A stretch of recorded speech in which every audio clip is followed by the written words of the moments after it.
Push came, the concept came through like a very tough time in life. I guess I had to start at the beginning of Push, and my dad was diagnosed with leukemia last year, well, 2 years ago now, that, in 2023 in November. And he passed in March of 2024.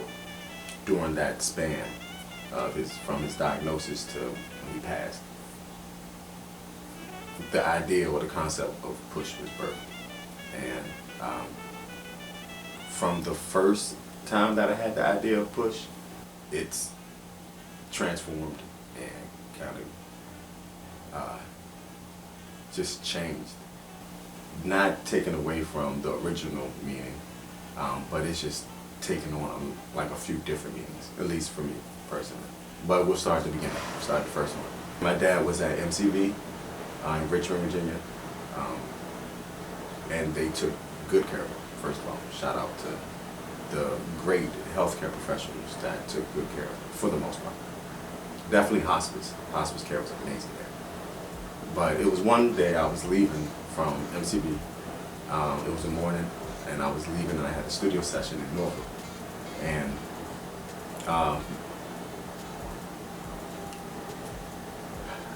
my dad was a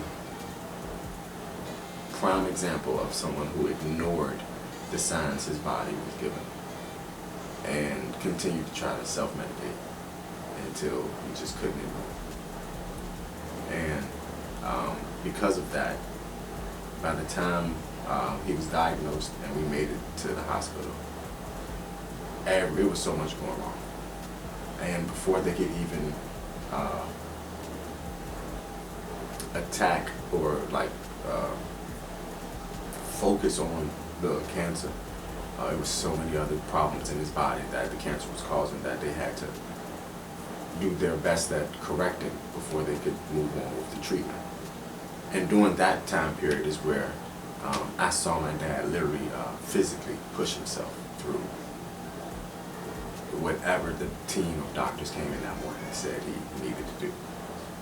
And I was leaving one morning, and when I left, the whole ride to Norfolk, which is like an hour and a half, still Virginia, Norfolk, for those who don't know. I forgot, no camera looking. But for those who don't know, you know, it was like an hour and a half ride.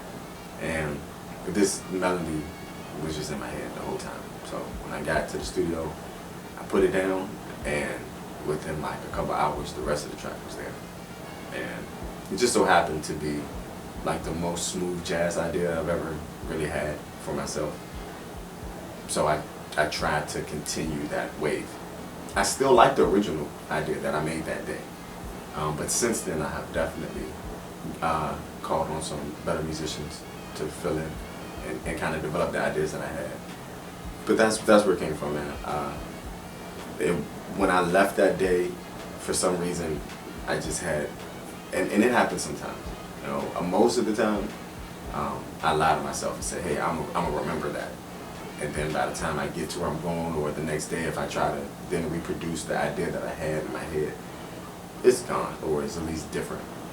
But this one I felt, and I just kept humming it, and I kept singing it, and I just kept developing the melody in my head until I got there, because I knew that's exactly what I wanted. Pretty sure that I could find a video of me singing it to myself just to make sure I did. But I do that a lot. Most of them I don't go back to, but this one, it was different, man. I really did. I just felt like I wanted to dedicate something to him. You know, my dad has always been one of my biggest fans. And I say one of my biggest just because he had a lot of competition with my mom and my grandma.